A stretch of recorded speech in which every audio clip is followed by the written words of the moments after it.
Oh yes, my people, this is Smart Okosin TV show. Welcome. Today we are going to give the latest update concerning what is going on in Biafra land. Today is another special update. Please, as you are about to watch this video, like, subscribe, and click the notification button for more of our video coming up. And thank you for watching. Stay tuned.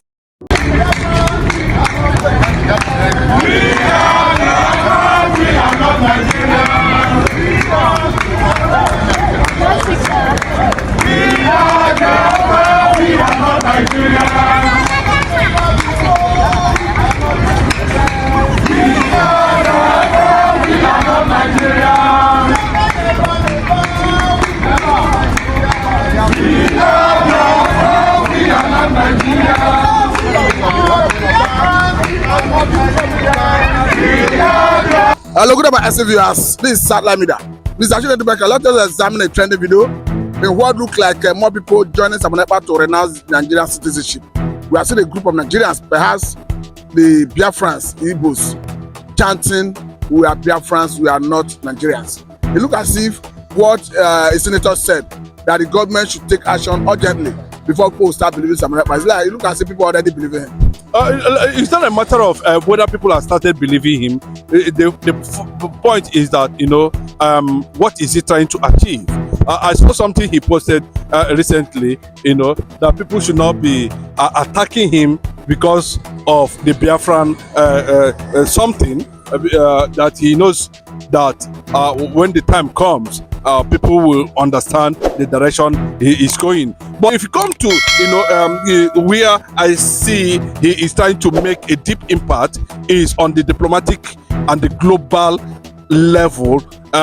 Countries, recognized nations like the G7, trying to get them to buy into the Biafran restoration agenda, look into the bring in solidarity to the quest, and of course that is what we need, mostly than this issue that is connected to him, to his name, over violence and killing. Yes, I understand the direction he was going when he said that you cannot continue to watch why Nigerian terrorist military army, could not, police together could not to kill Biafrans, without any form of provocation. Permit me to jump in here, because we understand that as it stands, the Igbos are resolute that they want to go. But the question I want to ask is, what do you think the government can do to rekindle the confidence of the Igbos in Nigeria?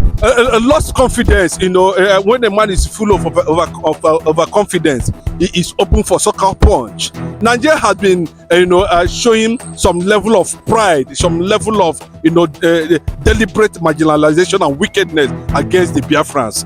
So it has been there over and over again. And the last chance, according to the former military head of state, of course, the former civilian president of Nigeria, Olusegun Obasanjo, was in 2023, when there was supposed to be, a mass support towards realizing Igbo presidency as at that time. But you see what you think that was opportunity to correct all the anomalies? Yes, it became very clear, because everything has time, and when the time eludes you, then it becomes to revise it back. It cannot go back to the an old a 1 year old or 2 years old life of a child when you are above 40. No, it's not possible. Nigeria is 64 thereabout, but the gentleman said Nigeria is 104 years old. But Igbo man has never been considered to be president. I look at the level of marginalization. There are reasons why we should have millions of Simon Ekpa and Nnamdi Kanu, and they are all there. They are all there waiting, and they have been warned that to an extent they should not allow the Igbo nation at this point in time, considering their global presence, to take up arms again against Nigeria. It will be very devastating. I can tell you that, But the fact we are looking at, that would have been an opportunity, to create a certain impact about Nigeria-Igbo relationship. It was look like you diplomatically towing the line of Senator Ned Nwoko, who have said that if you arrest Simon Ekpa, 100,000 Simon Ekpa will emerge. Of course, we understand that the way it stands today, he has been in the Senate drumming support for negotiation with the agitators. You told that same line that they should call for roundtable discussion. If you look at Ned Nwoko recently, a lot of people might have been surprised to see Ned Nwoko, a respected senator, a billionaire, a vibrant man, whose private life and public life is worth of emulation. Especially recently has come out to start taking a position on reality. Reality, that's the most important thing. When you come out, not like Edwin Clark and these people that call themselves, they don't even know where they stand.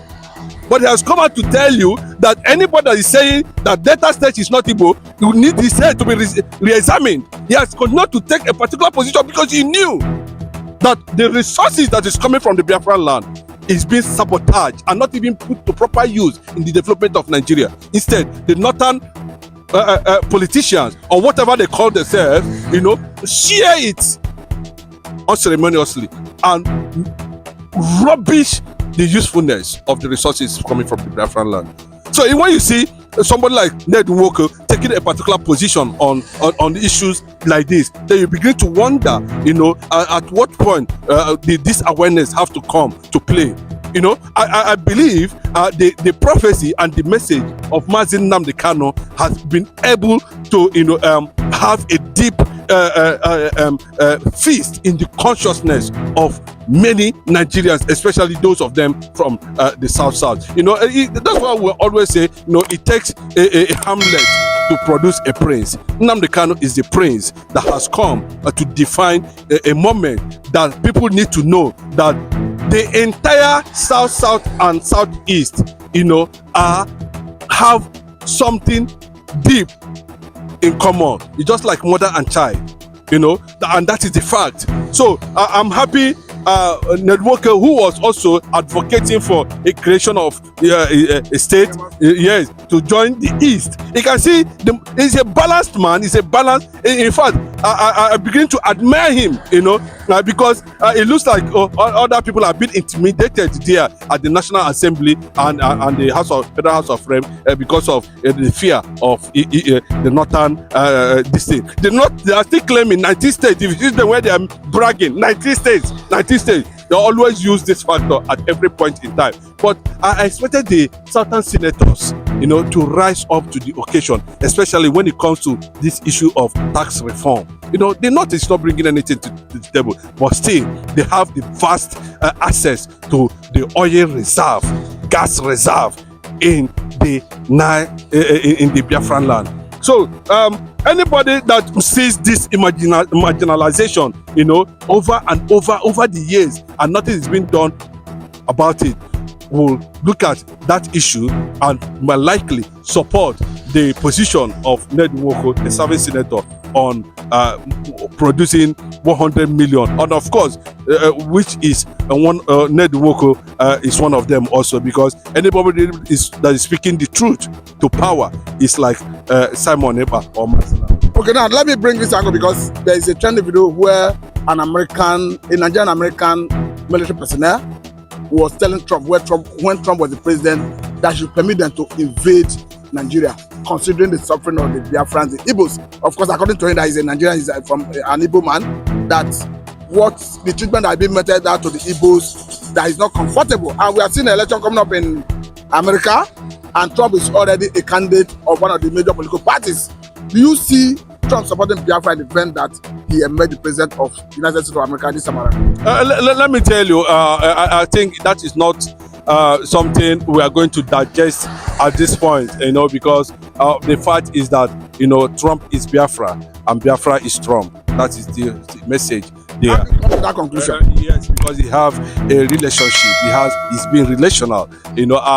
His allies, especially people from the land of Israel, understand the plight of the Jews in West Africa, what are Igbos, what they are going through, how they are being killed by Boko Haram, how the government has suppressed and oppressed them for over 104 years now, and the oppression still continues, and how Igbos at every point in time, struggle, become the only tribe in this country that struggle for survival at every point in time, 24 hours working, sweating. No other tribe does it in this part of the country. Go and do your research very well. So the Igbo nation has been outstanding, and they have been able to have a global presence where they have been noticed even by world leaders from different countries of the world. So if Trump is eyeing the restoration, what we know just that any American president can go there and do the same thing he did in Tel Aviv by announcing the movement of the Israeli capital from Tel Aviv to Jerusalem. No, to set the record straight, it was American embassy he moved from Tel Aviv to now I'm telling you, Jerusalem. Excuse me, let me tell you, apart from that, the capital of Israel is in Tel Aviv. The capital of Israel now is in Jerusalem. Please take note of that. So on that note, what we need there is just that solidarity, and that will. Even though the United Nations, when you look at the way they are now, it's like they are pro-Islam leadership is what is running in UN now, considering the position of Antonio Guterres in what is happening in the Middle East. So anybody that is telling you that Trump is likely going to endorse Biafra, it is perception. It's a perception that is people believe. Even an ordinary man on the street who is a Biafran believe that it will come. People, he knows. Is the perception you give your nod to? No, let me tell you. Even before the issue, the perception you support. That's what I'm telling you. I want to make a reference to what Trump said before he finally left the White House, to hand over to Joe Biden currently now. He made it, he tweeted it, I read it on Twitter. He said, because at that, when Trump was campaigning, there was, American flag being rolled down in the entire eastern part of the country, calling for the support of Biafra. He said, I have seen you and I have noticed you. He tweeted it. Trump himself tweeted it.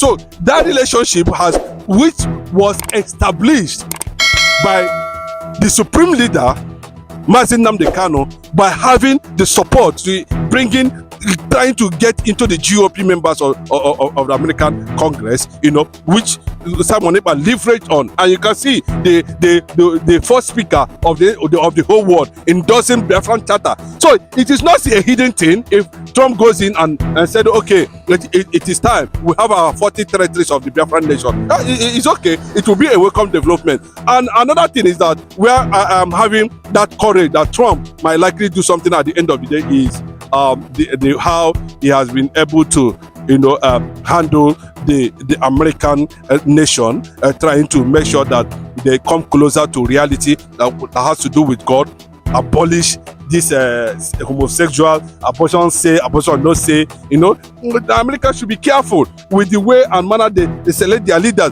Look at what is happening in Germany. Look at what is happening in other countries. They are chasing all these extremists, terrorists away from their country. So it will not be a surprise that if Trump emerges the president of the United States of America today, and he started giving diplomatic support to Biafra restoration, it will not be a surprise. And it will be written on the sands of time that the trumpet and the triumph of Donald Trump of America gave birth to Biafra full restoration. That is just the game. I must say very thank you for your time. This is Media, and I'm Mr. Martin. Or if I may permit you to go, you have more to say. No, I didn't want to move in too much on that issue, but it is something that is in the consciousness of every Biafran. The government of Nigeria, I think, to an extent. Thank you very much.